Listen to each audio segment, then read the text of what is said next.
We were required to produce a 10-minute video reflecting on what we learned for the IPE module throughout the year. We used the Gibbs cycle as a template to give precise feedback and expand on and explain key points. We also learned how to apply what we gained about working with others in the module into real interprofessional working places in the future.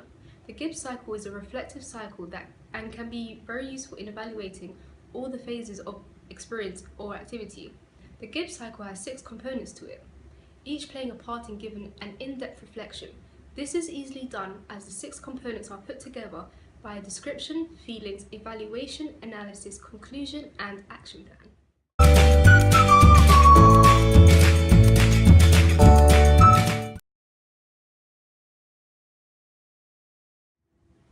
From the completion of Semester A, our IP group have been able to produce 3 videos. The first explored what professionalism is within a healthcare setting, and this was demonstrated between healthcare professionals and with patients. Different forms of professionalism on opposite ends of the scale were used to highlight the impact and consequences of good and bad forms of professionalism. The second video involved us critiquing another group's video based on another important aspect in a healthcare profession, communication. We also attended simulations, and by attending these simulations, we were able to consolidate, explore, and discuss what we had learned in our lectures and topics explored during group work. The simulations gave us the opportunity to review a range of scenarios that could possibly occur in our future careers as optometrists and pharmacists, and then discuss and voice our own opinions. It helped to expand and refine our views to help us deal with similar situations in a new and improved way. Prior to this experience, most, if not all of us, were anxious about the fact that we had to work alongside people we have never met before, and on top of that, produce a video with them. Creating a video was quite overwhelming as we had to take a lot into consideration. For example, where would we film, how would we film it, and what were we going to film? However, after meeting one another, carrying out careful planning and coordination, everything fell into place where we were able to produce a video we were proud of and that reflected our seamless planning and organisation. Inevitably, with working in a group, everyone had concerns whether each other would pull their own weight and sacrifice time, especially as we are on 2 different demanding courses with different availabilities. Fortunately, each member was able to give up their own time, contribute to the group and go above and beyond to ensure everything was done to the best of our ability. It allowed the experience to be stress-free and thus enjoyable. As a group, it was difficult to create a time where everyone was available. However, communication between one another concerning our availabilities were clear, so even though some members weren't able to make some meetings, they were able to group together and create additional time to video. Everyone shared ideas and knowledge and gave up their time, which helped the process run smoothly without any major problems. Overall, our team have been able to work in an organised and coherent manner, allowing us to complete tasks successfully. The whole group participated in everything and worked well together. Everyone stayed committed to the task at hand, and in the event of someone being unable to attend a meeting or having to leave a meeting early, they caught up with the work discussed and ensured their part was complete by the coming meeting. This ensured that no one was left behind and everyone in the team could confidently talk about the topic in the video. There was equal and helpful input from all in the group, therefore filming the formative video was done quickly and effectively. This gave a stronger final video because of the fact that everyone contributed something overall. Things that hindered the situation were, for example, clashes between timetables, making it difficult for the whole group to meet up at once. This was difficult and gave us less time than we may have wanted to plan, produce and edit our videos. Despite this, we all tried to be as flexible as possible and made sure that we made use of the time wisely whilst the group worked together in order to be as productive as possible in the given time constraints. Everyone's reactions and commitment to our group tasks were similar, therefore we all put in maximum effort into meeting up where possible, despite timetable clashes, and contributing knowledge and ideas to the same level. We as a group learned how to work and communicate with others, including people we didn't previously know or meet prior to being set these tasks. We also solidified our knowledge on professionalism by filming different scenarios and evaluating another group's video. In order to produce a better video, we could have researched case studies for our topic in order to support our views.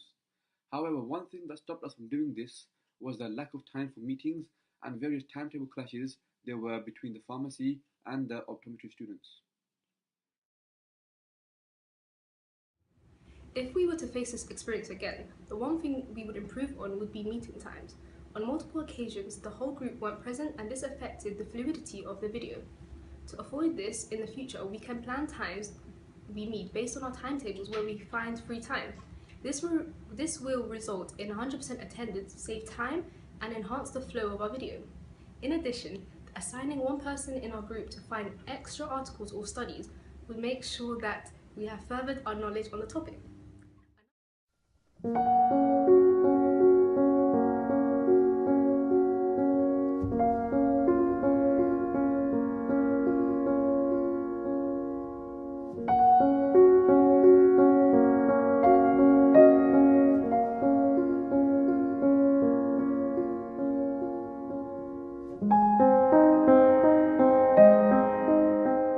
George DL goes into hospital for an operation.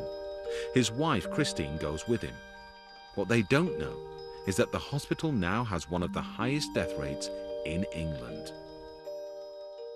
Nobody was warned. It wasn't heavily publicised or anything at that time, you know, what had actually gone on at Stafford Hospital. If I had been aware, he wouldn't have gone in there. He wouldn't. George's operation is a success, but the couple's joy is short-lived.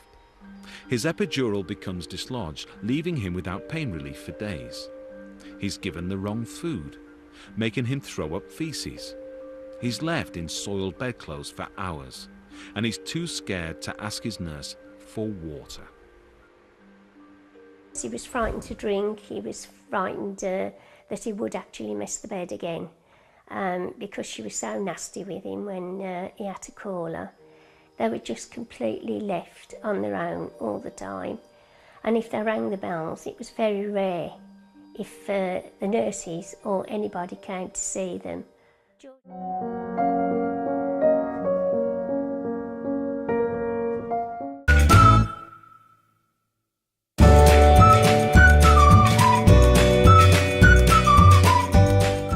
From our group work experience, we learned how to communicate well with others by respecting people's views, ethnicity, background, and not discriminating. We also learned to ensure that confidential information was not passed on to individuals who are not supposed to have access to it. In like manner, we also understood the importance of consent of the patients before conducting any medical examinations. We also learned how to pass on clear and accurate information to peers who were from a different course. Communication, therefore, was one key skill we developed from our experience of group work, and we also had to manage time in order to meet up, since there were timetable clashes or people who were unable to make it due to last-minute unforeseen circumstances. From our dealings with the group members, we learned how to conduct ourselves in a professional manner, maintaining a high degree of integrity and honesty which we can transfer onto our working life in the future. From our bad examples, we saw how the patients could be sometimes difficult to deal with, and we learned how to compose ourselves in order to contain the situation and making sure it didn't aggravate. And we also learned that from the good and bad examples, it wasn't the patient's behavior which had changed, it was the professional's behavior which helped to contain the situation. And we learned from that in the future, we may come across difficult patients to deal with. But from the skills we have learned from this experience, taught us how to deal with it.